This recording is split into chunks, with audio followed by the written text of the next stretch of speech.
Bienvenue sur cette nouvelle émission de Village Semences. Je vous rappelle que vous pouvez nous suivre en direct sur YouTube Village Semences et bien sûr sur les réseaux sociaux @Village Semences pour poser vos questions à tous nos invités.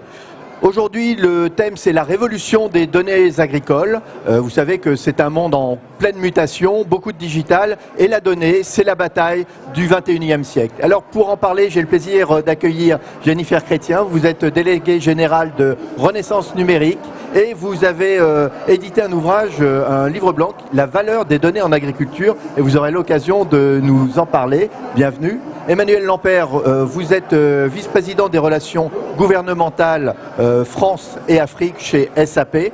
Et notre troisième invité, Paul Bounot, vous êtes responsable des filières agricoles et de GS1 France. Alors, ma première question, quelle est la valeur, puisqu'on parle de ça, des données agricoles ? Jennifer. Alors, sur le sujet de la valeur des données agricoles, il y a un double enjeu.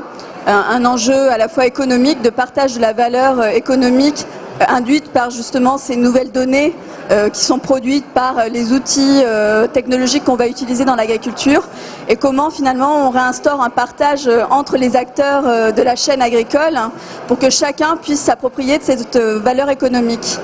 Le deuxième enjeu, c'est plus une valeur sociétale, puisque derrière ces données, c'est qu'est-ce qu'on fait de ces données. Donc il y a un enjeu aussi important dans le domaine de l'alimentation qui est de renouer avec le consommateur. Donc comment on utilise ces données pour améliorer la traçabilité et l'information du consommateur. Comment ça participe également à l'amélioration des conditions de travail des agriculteurs par un développement des outils, par une amélioration d'une agriculture qui devient de plus en plus une agriculture de pointe avec des enjeux environnementaux. Voilà des éléments déjà sociétaux autour de la valeur des données agricoles. Donc c'est un secteur qui est particulièrement riche en données. Comment est-ce que vous l'abordez, vous, chez SAP ? Alors, pour nous, c'est une industrie. Alors, le point de vue de SAP, c'est que la digitalisation du secteur agricole, c'est un enjeu majeur. À horizon 2050, on estime qu'on sera 10 milliards. 10 milliards de personnes, il va falloir les nourrir. Ça veut dire que derrière cette explosion démographique, l'enjeu qui se dessine, c'est le doublement de la production agricole à l'échelle mondiale, à horizon 2050. Les estimations qui portent aujourd'hui sur la viande, c'est qu'à horizon 2030, on aura doublé la production de viande à l'échelle mondiale. Et puis, ce sont des enjeux de développement économique majeurs à l'échelle de la planète, en particulier en Afrique, sur les marchés dits émergents. Comment est-ce qu'on inscrit des petits agriculteurs, des smallholder farmers, dans une dynamique de prospérité et de développement durable ? Et là, on pense que les outils digitaux auront un impact et une importance majeure. Et donc ça, c'est quelque chose d'assez simple à mettre en place ? C'est quelque chose qui existe déjà ou c'est quelque chose que vous projetez ? Alors c'est tout cela à la fois. C'est-à-dire que c'est un mélange d'anticipation, de prévision, d'identification des intérêts des uns des autres et des enjeux à l'échelle des différents continents pour ce qui relève de l'agriculture et de la révolution verte.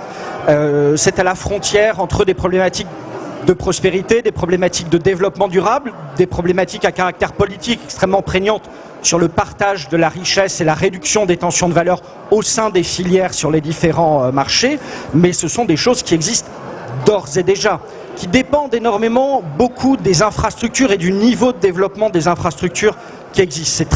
C'est beaucoup plus difficile de répondre à ces enjeux quand les infrastructures n'ont pas atteint un seuil de développement critique. Mais aujourd'hui, on a des solutions extrêmement performantes, extrêmement robustes, extrêmement fiables, qui peuvent être déployées sur la base d'un réseau de téléphonie entre guillemets bas de gamme. Pas besoin de smartphone pour engager des projets de transformation digitale. On le voit en Afrique.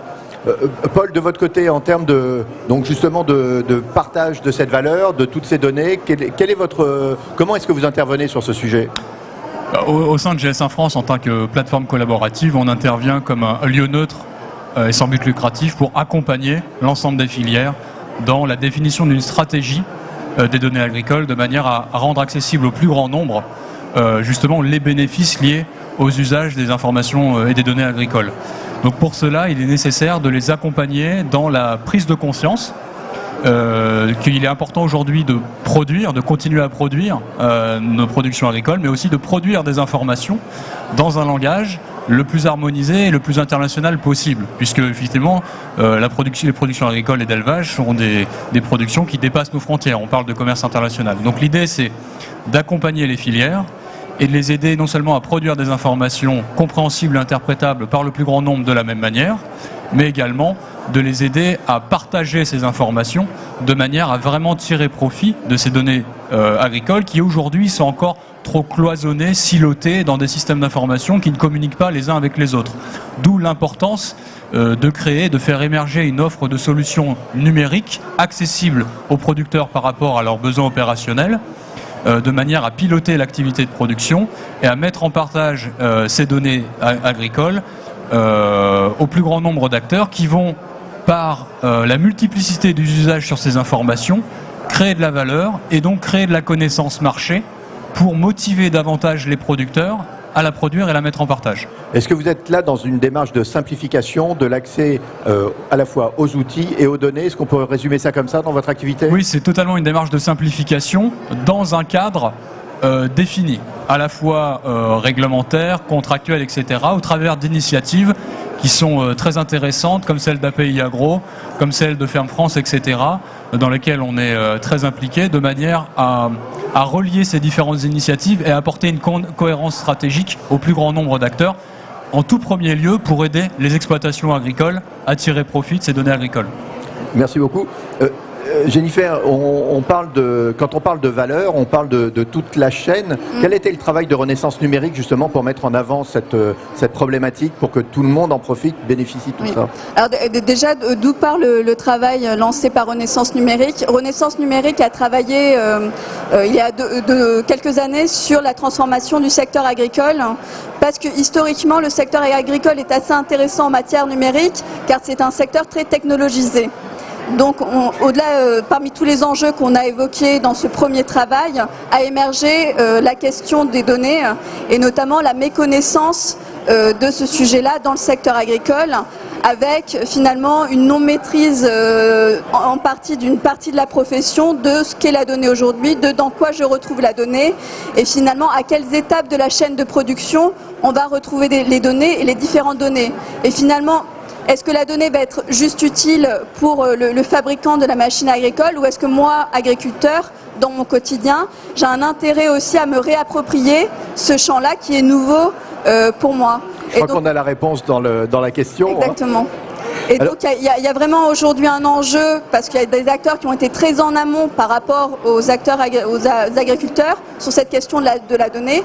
Et il y a vraiment un enjeu d'appréhension de ce qu'est le cadre de cette donnée, et notamment le cadre juridique. Et aujourd'hui, quels sont les statuts de la donnée? Est-ce que la donnée est nécessairement une donnée personnelle? Comment je peux reprendre la main sur ce que moi je produis en termes de données?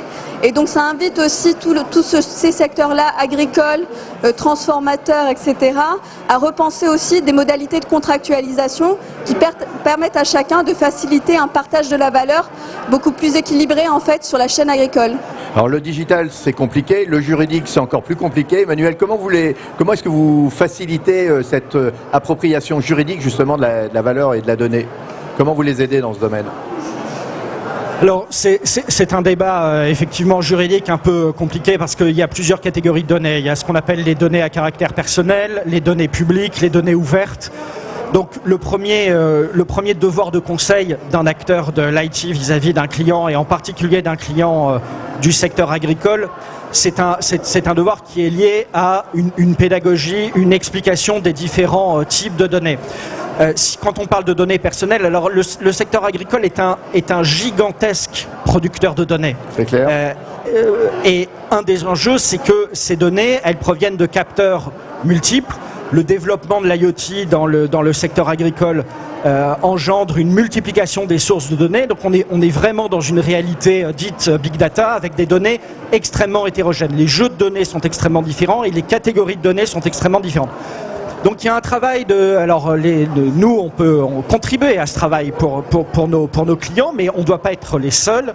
Il y a un travail de mapping de la donnée à faire, de catégorisation de la donnée à faire, d'explication des environnements juridiques qui sont liés à chaque catégorie de données, parce que derrière, effectivement, il y a la question de la responsabilité juridique des différents acteurs, et puis il y a aussi la question des tensions possibles sur la chaîne de valeur des données elles-mêmes et comment cette valeur est répartie entre le producteur, celui qui la traite, etc. Donc en tant que fournisseur de solutions logicielles, on a un devoir de conseil. On n'est pas le seul acteur nécessaire pour résoudre ce type de conflit, de questions, mais c'est un enjeu, fondamental, majeur, je pense, de majeur. Pédagogie. Oui. Ouais. Alors chez vous, chez GS1 France, vous êtes sur de la plateformisation, justement. Comment vous accompagnez sur les aspects juridiques très complexes, on le voit, toute la filière, enfin les filières, les agriculteurs. Comment faites-vous ? Sur les modalités juridiques, GS1 France n'a pas d'action particulière. En revanche, on est très observateur du contexte qui évolue. Par exemple, avec l'initiative Data Agri de la FNSEA qui a produit sa charte sur l'usage des données agricoles. L'ACTA travaille également sur la gestion des consentements pour aider les producteurs à garder la main sur les informations au niveau du partage, et qui est très important pour que justement la création de valeur bénéficie à tous. Et donc nous, notre rôle dans cet écosystème, c'est d'arriver à mieux interconnecter les différents systèmes d'information des solutions numériques du marché pour justement faciliter la qualité des informations à la source, d'aider les producteurs à garantir la provenance des informations de sources sûres chez eux, et ensuite les aider à les mettre en partage jusqu'au consommateur. Écoutez, tous les trois, vous nous avez vraiment donné beaucoup envie d'en savoir un peu plus. C'est très difficile d'aborder toutes ces thématiques, à la fois la valeur, le juridique, les services autour de tout ça. Et je vous propose une nouvelle émission sur ce point spécifique pour en parler et simplifier la vie à nos agriculteurs et aux différentes filières. Je vous remercie. Continuez le débat sur YouTube Village Semences et sur @Village Semences. À très vite pour une prochaine émission.